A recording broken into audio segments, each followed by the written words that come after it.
Welcome dear student. तो prism के इस वीडियो में जो मैंने लास्ट 3 वीडियो अपलोड किए कल प्रिज्म के, आपने देख लिए होंगे आई होप। एक और one of the best problem prism की जो सिंपल रिफ्रैक्शन की टेक्निक पर बेस्ड है, ठीक है ना। क्या कह रही है प्रॉब्लम? इसमें आप देख रहे हैं कि एक ब्लॉक है जिसका रिफ्रैक्टिव इंडेक्स इन्होंने म्यू 2 दे रखा है। इस ब्लॉक का रिफ्रैक्टिव इंडेक्स कोई मीडियम होगा। इसमें एक अंदर एक प्रिज्म है जिसका रिफ्रैक्टिव इंडेक्स म्यू 1 है। प्रिज्म का रिफ्रैक्टिव इंडेक्स अलग है और उस ब्लॉक का रिफ्रैक्टिव इंडेक्स अलग है, ठीक है। एंड देन इस ब्लॉक के बाहर एक और तीसरा मीडियम है जिसका रिफ्रैक्टिव इंडेक्स म्यू 3 है। पहले आप क्वेश्चन को समझो। एक प्रिज्म, एक ब्लॉक, ब्लॉक का रिफ्रैक्टिव इंडेक्स म्यू 2 और ब्लॉक के बाहर एक और मीडियम है जिसका रिफ्रैक्टिव इंडेक्स क्या है? म्यू 3 है, ठीक है। अब कुछ लाइट रेज दी रही हैं, आप देख रहे हैं कि यहाँ पे ई लिखा हुआ है और एक लाइट रे ई से आती है, एक ऐसे हो जाती है, फिर एफ की तरफ चली जाती है, एक जी की तरफ चली जाती है, एक एच की तरफ चली जाती है और एक वापस लौट के आई की तरफ आ जाती है। तो 3 लाइट रेज आगे बाहर की तरफ निकलती है, चौथी लौट के आती है। तो यही पूछ रहा है कि इनमें से जो पाथ वो फॉलो करती है, लेट अस सपोज अगर वो ई से एफ वाला पाथ फॉलो करती है तो इसमें कौन सी कंडीशन लगेगी, या अगर वो ई से जी वाला पाथ फॉलो करती है तो इनमें से कौन सी कंडीशन होगी, तब वो ई से जी वाले पाथ पे जाएगी, ई से एच वाली सिमिलरली, ठीक है। तो जरा देखते हैं कि ई से एफ वाले पाथ पे आप देख रहे हैं कि यहां तो लाइट देखो आई इज इक्वल टू 0 पे गिरी है, एंगल 0 है, सीधी जाएगी, नो रिफ्लेक्शन। यहां पे आप देख रहे हैं कि ये लाइट जो है वो ये कॉमन नॉर्मल हुआ, ये कॉमन नॉर्मल की तरफ को झुक रही है। अगर आप मैं इसको डिटेल में यहां बनाऊं, देखो ये लाइट आई है, ये कॉमन नॉर्मल है, ठीक है, और ये लाइट आई है। अगर ये सीधी चली जाती तो नो डेविएशन कहलाता, लेकिन आप देख रहे हैं कि ये सीधे जाने से ऊपर की तरफ को गई है, ऐसे जा रही है। ऐसे जाती तो नॉर्मल से दूर माना जाता है, नॉर्मल की तरफ को डेविएट हो रही।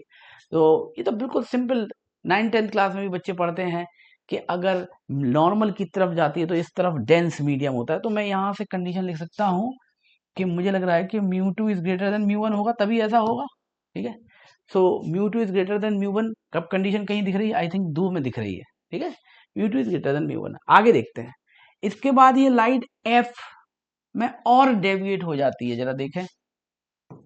ये है लाइट, ये यहां से ऐसे आ रही है, ठीक है। और आप देख रहे हैं कि अगर मैं इसको आगे बढ़ाऊं तो ये सीधे ऐसे जा रही थी और इस तरफ को चली गई, नॉर्मल से दूर हट गई। अगर मैं कॉमन नॉर्मल बनाऊं, ये कॉमन नॉर्मल है, ये डॉट डॉट डॉट लाइट के इनिशियल डायरेक्शन से और इस तरफ को हट गई, नॉर्मल से बैंड अवे हो गई। इसका मतलब वो रेयर मीडियम है, यानी mu 3 is less then mu 2।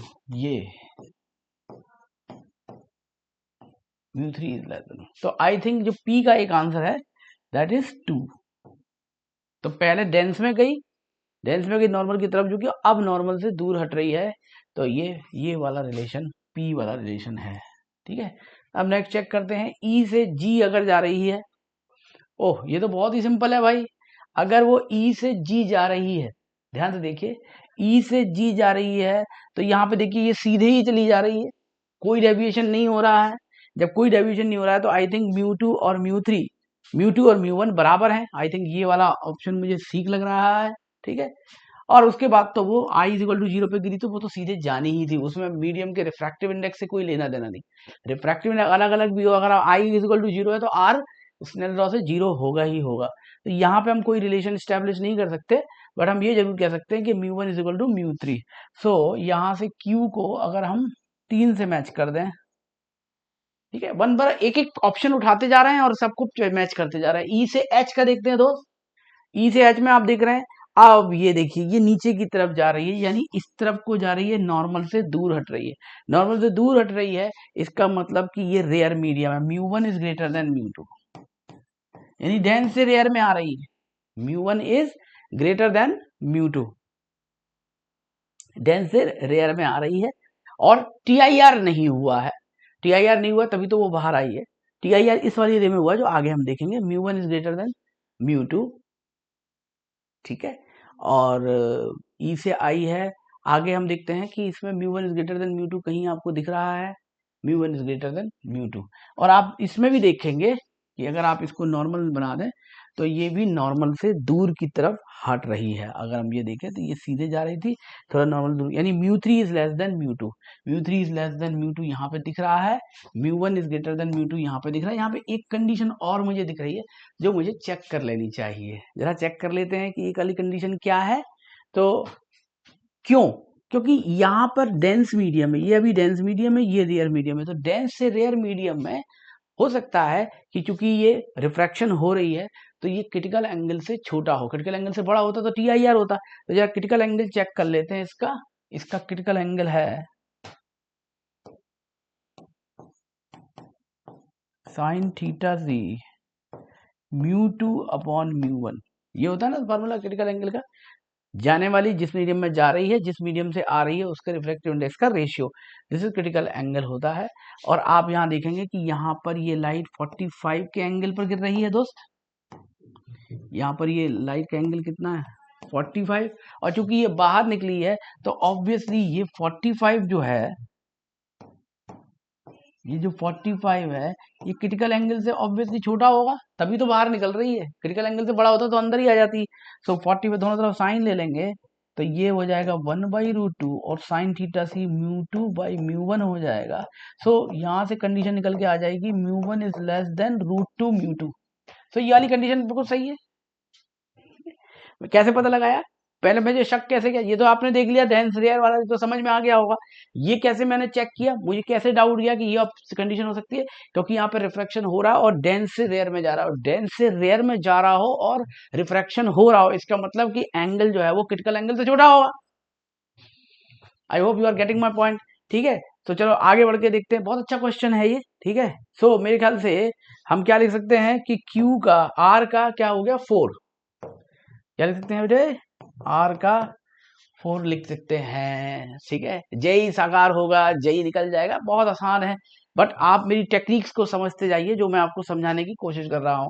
ठीक है, अब इसके बाद हम आते हैं एस पर EI। ऑब्वियसली यहां से तो सीधे जानी ही थी, यहाँ TIR हो रहा है, TIR हो रहा है, तो इसका मतलब कि अब 45 जो है वो थीटा सी से बड़ा हो गया। 45 तो एंगल ऑफ इंसिडेंस है, वो थीटा सी से बड़ा हो गया, तभी तो वो लाइट TIR हो रही है, दोनों सरफेस पे TIR होकर वापस जा रही है। तो sine 45 1/√2 sine theta c is μ2/μ1।